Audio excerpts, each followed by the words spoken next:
अपन interview किया था उसमें जो है रस्चिकारा का जिक्र आया था।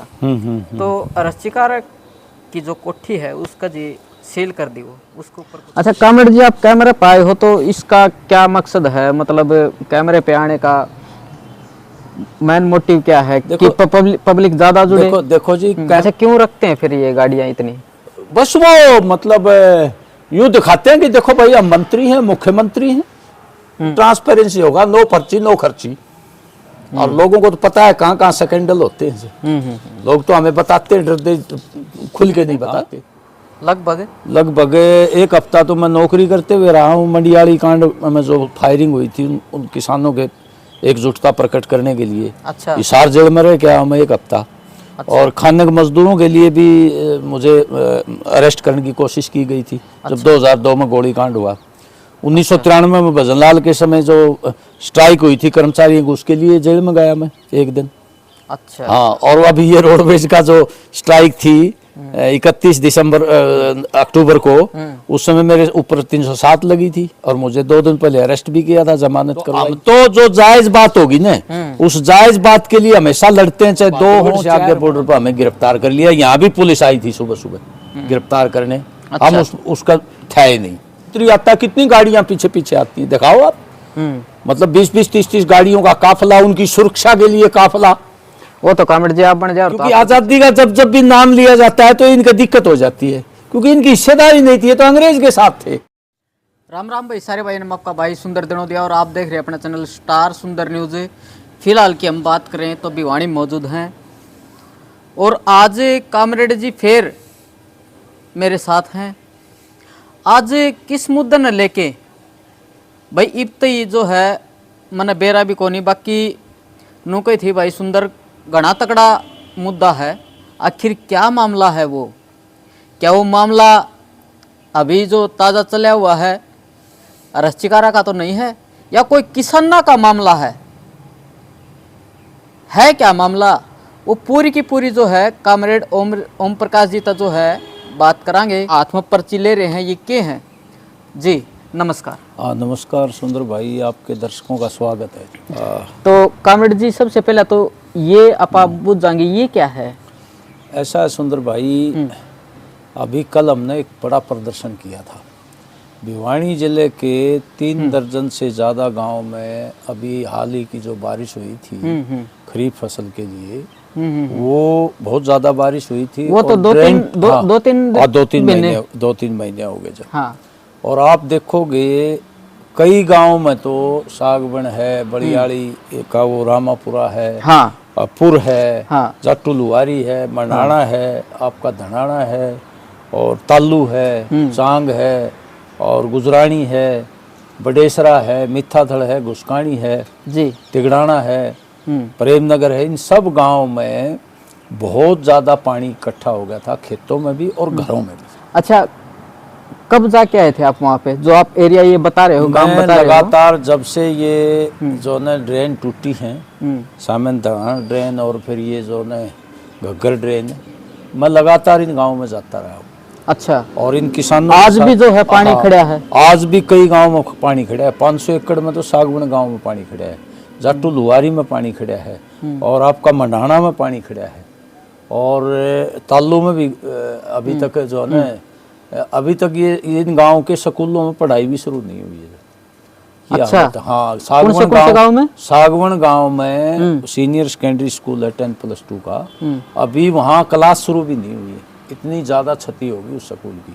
और कई तो फिर उस गांव के जो बच्चे हैं वो कहाँ पे पढ़ते हैं? अभी जो रोड जाता है ये आपके जो न भिवानी से तोशाम, और वो क्रॉसिंग है रिवासा की तरफ जाता है, एक तरफ सागवन की, वहाँ क्लासेस लगती हैं। बहुत थोड़े प्राइमरी स्कूल था वो एक टाइम में उन बस्तियों के लिए।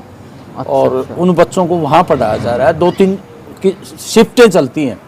अच्छा, अच्छा। अभी तक गांव का स्कूल की कोई रिपेयर नहीं हुई है। और ये मैं कहना चाहता हूँ आपको, 2-3 दिन पहले मैं इन गाँव में गया था, 2 दिन पहले जी। आपका सागवान है, तालू है, और ये जितने भी पुर है, यहाँ जाटू लुवारी है, वाटर कोर्स का पानी नहीं मिल रहा पीने को लोगों को। लेकिन कई गांवों में तो खरीफ रबी की फसल की बुआई भी नहीं हुई, पानी अभी भी खड़ा है। और गांव वाले एक बात तो कह रहे हैं, भाई ये सरकार कुछ नहीं देगी। उनको निराशा है कि भाई आना होता तो अभी तक आ जाता। भाई आप ये देखो हरियाणा में जो पानी भरा है उनका मुआवजा हाँ जो आया नहीं है अभी। ना किसी का नहीं आया, एक आध का कोई 5,000 4,000 का पोर्टल तो चल रहे हैं शायद। ना ये 6,000 बंद हैं। देखो मैं बताऊं आपको, 6,397 हरियाणा के गांव में ये बाढ़ और जल भराव हुआ था, जिसमें 5,30,287 किसानों ने 31,15,914 एकड़ पर ये अपना खराब बात क्षतिपूर्ति पोर्टल पर दर्ज करवाया था। ठीक है। अभी तक सिर्फ हरियाणा सरकार ने 116 करोड़ रुपए ही वितरित किए। अब आप देखो 80% सागवान गांव है, आपके दूसरे गांव हैं, 80% आदमी शिफ्ट हो गए थे, पशु भी ले गए थे, गांव खाली कर दिया था, मकानों को भी बड़ी भारी क्षति हुई है। अब एक गांव का है इतना तो 100-125 करोड़ तो नुकसान कम से कम आकलन करने लग जाओ, और पूरे हरियाणा को 116 करोड़ रुपए। आप ये देखो पंजाब में भी बाढ़ आई, 7-8 डिस्ट्रिक्ट में बड़ा भयंकर बाढ़ आई, हरियाणा में तो आधे से ज्यादा डिस्ट्रिक्ट में बाढ़ आई है, जल भराव हुआ है। वहां केंद्र सरकार ने घोषणा की, हालांकि अभी मिला नहीं है, 1600 करोड़ पैकेज की घोषणा की है। कामरेड जी किस किस गांव में आ रही है, किस किस को मिले हैं मुआवजा? अभी सागवान गांव में पूछा था, 2-3 लोगों के आए हैं, किसी का 5,000 आया, किसी का 8,000 आया। उनकी बहुत सी जमीन 5-5, 7-7, 10-10 एकड़ जो है पानी जल भराव हुआ था। इसी तरह से तालू गांव में 1-2 को बताया, 1-2 को आया, किसी को नहीं आया। अच्छा हाँ, इसी तरह आपका मिठाथड़ में, धनाना में बात करी हमने, धनाना में तो बहुत ज्यादा नुकसान है, तो इक्का दुक्का लोगों के आए, वो पता नहीं बाजरे का भावांतर आया है या ये आया या बीमा क्लेम आया, अभी स्पष्ट नहीं है किसी को भी। लेकिन मेजोरिटी लोगों को अभी ये मुआवजा आया नहीं है। जो सरकार 7,000 से लेके 15,000 तक जो घोषणा की है ना, ये बहुमत किसानों को अभी आया नहीं है। और कल इसी बात को लेके अखिल भारतीय किसान सभा ने भिवानी में प्रदर्शन किया था, जिसमें 300-400 लोग आए थे।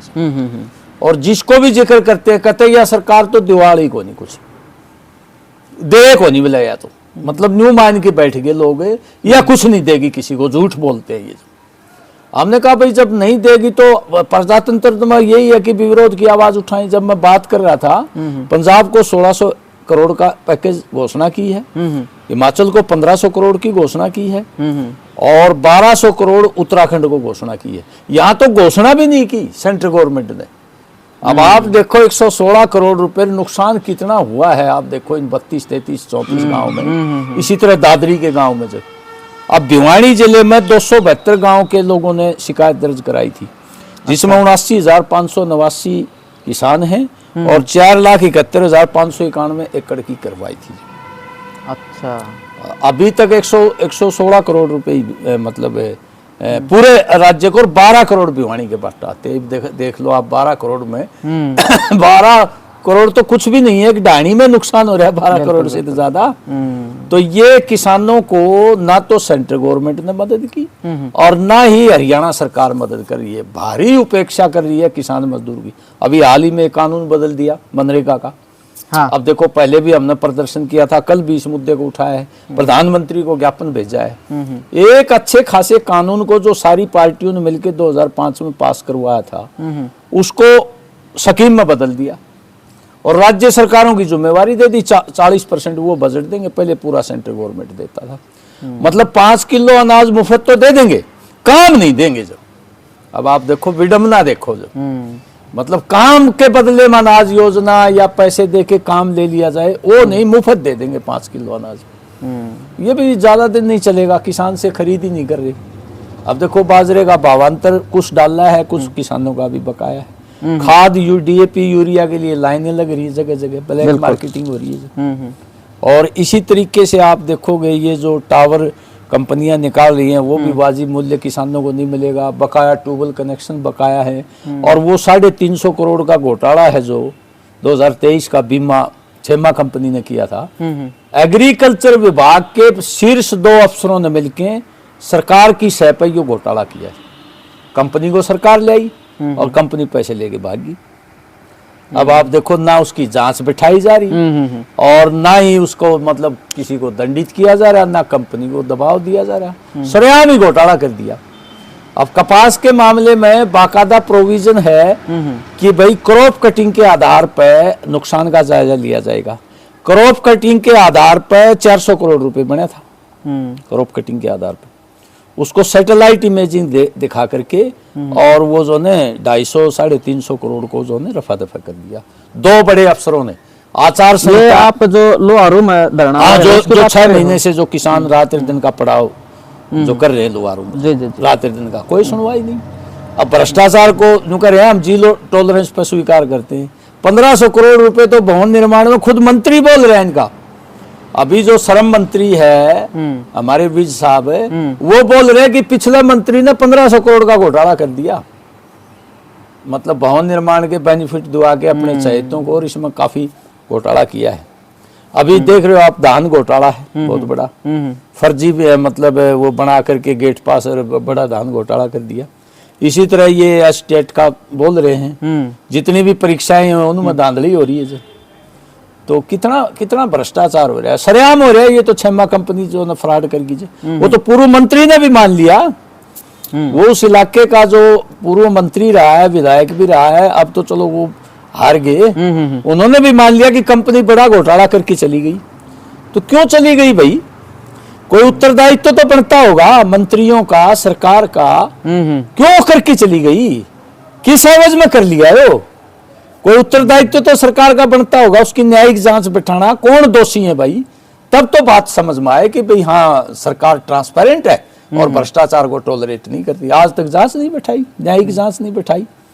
6 महीने से सर्दी और गर्मी में किस तरह से किसान जो ना रात दिन धरना दे रहे।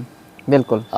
तो इसी तरह मनरेगा का जो मजदूरों के पेट कामरेड जी, आप कौन सा कदम उठाओगे जो जल भराव है इनके रुपए आ जाए, या फिर ऐसे ही आप नारेबाजी करते रहोगे, ज्ञापन सौंपते रहोगे? देखो सुंदर भाई, ऐसा है प्रजातांत्रिक प्रणाली में लोगों का विरोध ही, मतलब प्रोटेस्ट ही शांतिपूर्ण तरीके से हम कर सकते हैं। अगर लोगों की हिस्सेदारी बढ़ जाती है, जिन्होंने मुआवजा चाहिए, अगर उन लोगों की हिस्सेदारी बढ़ चाहिए जिनको मनरेगा कानून चाहिए, उन लोगों की हिस्सेदारी बढ़ जाती है और लोग लामबंद हो जाते हैं, तो ये चीजें पॉसिबल है, सरकार पर दबाव बढ़ जाए। ओके। और लोग ये मान के बैठ जाएंगे ना भाई देना तो है नहीं, कोई फायदा नहीं, तो देखो फिर तो कुछ नहीं हो सकता। हम क्या कर सकते हैं?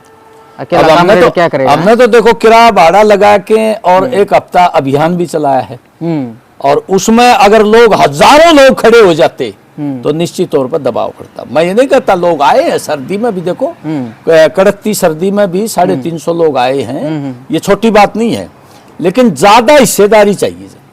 अब उसके लिए हम 16 तारीख को फिर कर रहे हैं एक बीज विधेयक, ये ला रहे हैं, बिजली का निजीकरण का संशोधित विधेयक ला रहे हैं। बिजली का निजीकरण ना हो, बिजली का निजीकरण हो जाएगा तो आम आदमी बिल ही नहीं पाड़ पाएगा। जब मोबाइल की तरह पहले चार्ज करो फिर बिजली मिलेगी, और वो बीज विधेयक बड़ी बड़ी कंपनियों के पक्ष में ला रहे हैं। इसी तरह ये मनरेगा का कानून खत्म कर दिया। अच्छा, ये आपको पता है ये बिल पास होएगा? हाँ, निश्चित तौर पर मेजोरिटी है। आप ये देखो ना, रातों रात एक कानून अच्छा खासा बनाया था 2005 में सारी पार्टियों की सहमति से, और रातों रात हमारे राष्ट्रपिता महात्मा गांधी का नाम भी इनको अच्छा नहीं लगता। बाहर तो हमारे प्रधानमंत्री जी बापू बापू बोलते हैं, राष्ट्रपिता राष्ट्रपिता बोलते हैं, अंदर से घृणा भरी पड़ी है इनके अंदर राष्ट्रपिता के प्रति, क्योंकि देश की आजादी में इनका योगदान नहीं ना। ये देश की आजादी की विरासत को ही खत्म करना चाहते हैं, ताकि क्योंकि आजादी का जब जब भी नाम लिया जाता है तो इनका दिक्कत हो जाती है, क्योंकि इनकी हिस्सेदारी नहीं थी, ये तो अंग्रेज के साथ थे। तो इनको एक कटुता हो जाती है कि आजादी का नाम क्यों लिया जा रहा है, उसकी विरासत का नाम क्यों लिया जा रहा है, उसका नाम बदल दिया। बताओ उससे किससे बैर है भाई? जी राम जी कर दिया, हमें कोई दिक्कत नहीं है भाई, जी राम जी कर दो, उस कानून को तो ना बदलो। राम जी भी सबका है भाई, बापू तो खुद राम जी को मानते थे, वो तो गीत भी गाते थे राम जी का। अच्छा कामरेड जी, आप कैमरे पे आए हो तो इसका क्या मकसद है? मतलब कैमरे पे आने का मेन मोटिव क्या है कि पब्लिक ज्यादा जुड़े? देखो जी, कैमरे पे इसलिए आए हम। अब ये मनरेगा का कानून बदल दिया, वॉलंटरीली स्कीम ले आई, जो जानकारी नहीं है मजदूरों को। ये तो इनके तो अखबार बड़े बड़े कॉर्पोरेट के अखबार है, प्रचार कर देते 125 दिन कर दिया, 100 दिन बढ़ा के 125 दिन कर दिया, जबकि काम लगाना ही नीचे 365 दिन कर दो। तो ये कुप्रचार हो रहा है, तो ये कैमरे पाने से कुछ लोगों के तो जाएगा ना कि सच्चाई क्या है।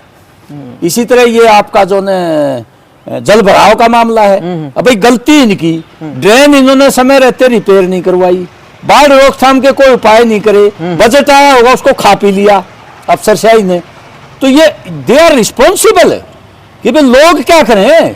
भाई लोगों को जो जान माल का नुकसान हुआ है, खरीफ फसल का नुकसान हुआ है, अभी रबी की फसल की बुआई नहीं, उसके लिए जिम्मेवार कौन है? जिसका राज है, जिसका प्रशासन है, वही तो जिम्मेवार है। बिल्कुल। और फिर उसके लिए वो कंपनसेशन भी ना दे, तो अब लोगों को तो पता लगना चाहिए ना इन चीजों का कि भाई ये जानबूझ के ऐसा कर रहे हैं। अब आप देखो कि ये अनाप शनाप के खर्चे कर रहे हैं, एक मंत्री आता है कितनी गाड़ियां पीछे पीछे आती हैं, दिखाओ आप। मतलब 20-20, 30-30 गाड़ियों का काफिला, उनकी सुरक्षा के लिए काफिला। वो तो कामरेड जी आप बन जाओ तो आपके पीछे पावर। देखो ऐसा है, ये तो बढ़ने ना बढ़ने की बात नहीं है, हम तो एक सिंपल लाइफ व्यतीत करने वाले नहीं, वो फिर अलग हो जाते ना जी। अब नहीं, हम तो ये कहते कि भाई हमें जरूरत नहीं है सुरक्षा की। अच्छा। एक सिक्योरिटी गार्ड बहुत है।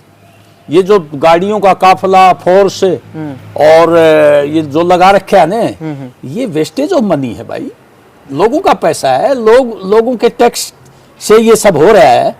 तो मतलब ये हमारी केरल की सरकार कर रही है। अच्छा, क्यों रखते हैं फिर ये गाड़ियां इतनी?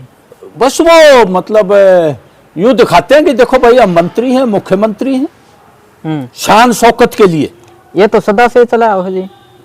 देखो पहले इतना नहीं था, जब अब ज्यादा हो गया। जब पहले तो बहुत सिंपल लोग थे, चुनाव भी लड़ा करते तो वो 1 रुपया जनता से मांग के लिया करते। हम देखें बड़े पुराने कांग्रेसी कम्युनिस्ट नेता, वो जनता से ही लेके, अब तो कॉर्पोरेट से पैसा आ रहा है बहुत ज्यादा, चुनाव में भी आ रहा है और शान शौकत के लिए भी आ रहा है। मतलब कॉर्पोरेट का पैसा, कॉर्पोरेट तो ये कहता है भी तुम हमारी नीतियां लागू रखो, पैसा कितना ही ले लो, चुनाव में दे दो कितना ही खर्च कर दो, पैसे की कमी नहीं है। अब देखा होगा बिहार में क्या हुआ है। ये कोई कामरेड जी कोई एक सुरक्षा भी हो है ताकि देखो भाई जान माल का देखो नुकसान ना हो। सुरक्षा है, मैं ये नहीं कहता सुरक्षा नहीं रखनी चाहिए, लेकिन सुरक्षा उतनी ही रखनी चाहिए जितनी वाजिब है। अब 20 गाड़ियों का काफिला आ रहा है, 30 गाड़ियों समर्थक भी साथ आ रहे हैं, उनको कहा जा सकता है भाई 2 गाड़ियों के अलावा और कोई नहीं होगा। हम जाएंगे, जनता की बात सुनेंगे, जनता हमारे सामने रखेगी। आप न मिलना हो तो अलग से टाइम लेके मिल लो। आप मंत्री आके कोई MLA MP पूछता है गाँव वालों को कि भाई तुम्हें मिला कि नहीं मिला कुछ? असल में तो किसी के पल्ले कुछ नहीं रहा। समस्या ये है, पहले पावर होती थी, MLA के पास भी पावर होती थी, सांसद के पास भी पावर होती थी, मंत्री के पास भी पावर होती थी। अब इनके पास कोई पावर ही नहीं छोड़ी शासन ने। जी जी जी। पहले तो मंत्री और MLA MP लोगों को रोजगार पर रखवा देते थे। यही मंत्री जो हमारे जो सांसद बने हुए, कितने लोगों को रोडवेज में इसने लगवाया उस समय। अब एक भी मंत्री लगवा के दिखा दे, पावर ही नहीं छोड़ी, ना ट्रांसफर की पावर छोड़ी, ना कोई लगाने की पावर छोड़ी। कहते हैं ट्रांसपेरेंसी होगा, नो पर्ची नो खर्ची, और लोगों को तो पता है कहाँ कहाँ स्कैंडल होते हैं। लोग तो हमें बताते हैं, डरते, खुल के नहीं बताते। जी। तो इसलिए जी, अपन इंटरव्यू किया था, उसमें जो है रस्चिकारा का जिक्र आया था। तो रस्चिकारा की जो कोठी है उसका जी सील कर दी, वो उसके ऊपर कुछ कहना? देखो भाई सुंदर भाई, मैं ये कहना चाहता हूँ, ना तो मैंने ज़्यादा ध्यान दिया भाई उसकी कोठी क्यों सील की गई, क्या कारण है, किस कारण से की गई। अब जिसकी जानकारी ना हो उस पर टिप्पणी करना भी ठीक नहीं है।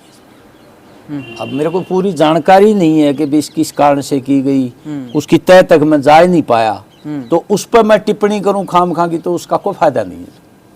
भाई उसके साथ जायज होया कि नाजायज होया, पूरी जानकारी लेके तो हम कुछ कह सकते हैं। बिल्कुल। हाँ, ये है जी। एक बाकी किसी के साथ नाजायज होता है तो गलत होता है। निर्दोष अगर कोई है, जानबूझ के फंसाया जाता है, तो वो मैं उसको गलत मानता हूँ। जो जायज बात है, अभी ये जो पहलवान लड़कियां का मोर्चा लग रहा था और पंचायत ने घोषणा कर दी भाई हम प्रधानमंत्री जो उद्घाटन करेंगे नई उसका उस वहाँ जो न जाएंगे। हमने कहा भाई निर्णय तो तुम्हारा गलत है, ये इस तरह से कोई उद्घाटन कर रहा है और उसमें बाधा डालोगे, इससे तो हम सहमत नहीं है। लेकिन उन लड़कियों के लिए हम जाएंगे। हम गए और बहादुरगढ़ से आगे बॉर्डर पर हमें गिरफ्तार कर लिया। यहाँ भी पुलिस आई थी सुबह सुबह गिरफ्तार करने। हम उसका था ही नहीं, हम पहले निकल गए थे। अच्छा। हाँ, तो हम तो जो जायज बात होगी ना, उस जायज बात के लिए हमेशा लड़ते हैं, चाहे 2 हों 4 हों 1000 हों। कामरेड जी आप भी जेल में गए हो? मैं कई बार गया हूँ जेल में। अच्छा, हाँ, लगभग 1 हफ्ता तो मैं नौकरी करते हुए रहा हूँ। मंडियाली कांड में जो फायरिंग हुई थी उन किसानों के एकजुटता प्रकट करने के लिए अच्छा, हिसार जेल में रह के आया हूँ मैं 1 हफ्ता। अच्छा। और खानक मजदूरों के लिए भी मुझे अरेस्ट करने की कोशिश की गई थी। जब 2002 में गोली कांड हुआ, 1993 में भजनलाल के समय जो स्ट्राइक हुई थी कर्मचारियों को, उसके लिए जेल में गया मैं 1 दिन। अच्छा, हाँ, और अभी ये रोडवेज का जो स्ट्राइक थी 31 अक्टूबर को, उस समय मेरे ऊपर 307 लगी थी और मुझे 2 दिन पहले अरेस्ट भी किया था, जमानत करवाई। तो कई बार गई 307 जेल लगी में तो, आपको? हाँ, लेकिन जेल में जाने का मतलब ये नहीं है कि भाई हम कोई अपराधी होगी। लोगों के कौज के लिए, लोगों के हक और अधिकारों के लिए हम हमेशा जब भी जरूरत पड़ेगी जाएंगे जेल में। जेल में भगत सिंह भी जेल में गए थे, फांसी भी टूटे थे। बिल्कुल। और बहुत से हमारे आजादी के नेता अशफाक उल्ला खां और दूसरे तमाम, ठाकुर रोशन सिंह और ये तमाम लोग जो ने जेलों में गए, फांसियां भी टूटे, उसके लिए कोई दिक्कत नहीं है। जेलों में तो 2 तरह के लोग जाते हैं, एक तो अपराधी जाते हैं भाई, और एक समाज के लिए काम करते हैं वो भी जाते हैं। वांगचुक है, लोगों की आवाज उठा रहा था, जेलों में गए। हमारे कई विद्यार्थी भी गिरफ्तार कर रखे, 5 साल से जमानत नहीं हो रही। उनको करें कि ये सांप्रदायिकता में शामिल थे, और जो शामिल थे भड़काऊ भाषण दिए थे, उन पर एक भी केस को नहीं। अच्छा, हाँ, देख लो आप। कब की बात है ये? ये 2020 की। ओके। अब राम रहीम का देख लो, मैं ज्यादा जिक्र नहीं करूंगा कि उसके जो आयोजक वो नाराज हो जाएंगे। क्या हर अपराधी को इस तरह से पेरोल दी जाती है क्या? 40 दिन की, 15 दिन की? वो सब सूद का सूद का रोड़ा है भाई, अपने फायदे के लिए सब हो रहा है। कानून को भी अपने फायदे के लिए तोड़ मरोड़ के इस्तेमाल कर लेते हैं। अब आप ये देखो, आप ये वो तो देखो जी, न्यायपालिका का काम है। यही है भाई, हम तो यही रिक्वेस्ट करते हैं इस सरकार से कि भाई जिन लोगों का जान माल का नुकसान हुआ है खरीफ फसल का, और पीछे का भी मुआवजा बकाया है, जनवरी 2023 का रबी फसल का जो बेमौसमी बारिश हुई थी और ओले पड़े थे और ठंड मारी थी, उसका भी 308 करोड़ रुपए बकाया है। और ये किसानों का जो बीमा क्लेम बनता है, छेमा कंपनी फ्रॉड करेगी, इसकी न्यायिक जांच बैठाते हुए और किसानों को, जो प्रभावित किसान है उनको वो दिया जाए बीमा क्लेम। और ये बाढ़ और जल भराव का बीमा क्लेम दे दें। मनरेगा में कानून जो बदल दिया उसको बहाल करके लोगों को काम दे दें। जी। अब जो सरकार है वो रोजी रोटी देने के लिए होती है, कानून व्यवस्था रखने के लिए होती है, भाई कोई गरीब को सताए ना और लोगों को रोजी रोटी मिले, कल्याणकारी योजनाएं ला के सबको पीने का स्वच्छ पानी मिले, अस्पताल की सुविधाएं मिले, बच्चों को शिक्षा मिले, नागरिक सुविधाएं, सीवरेज जैसी सुविधाएं हों लागू। बिल्कुल। तो ये मुख्य रूप से सरकारों की जिम्मेवारी है। धन्यवाद जी। फिलहाल भाई काफी मुद्दा पर जो है कामरेड जी ने बात करी है, और आपने क्या कहना है कमेंट में जो अपनी राय जरूर दे दी। और राम राम सारे भाइयों ने, जय हिंद जय भारत।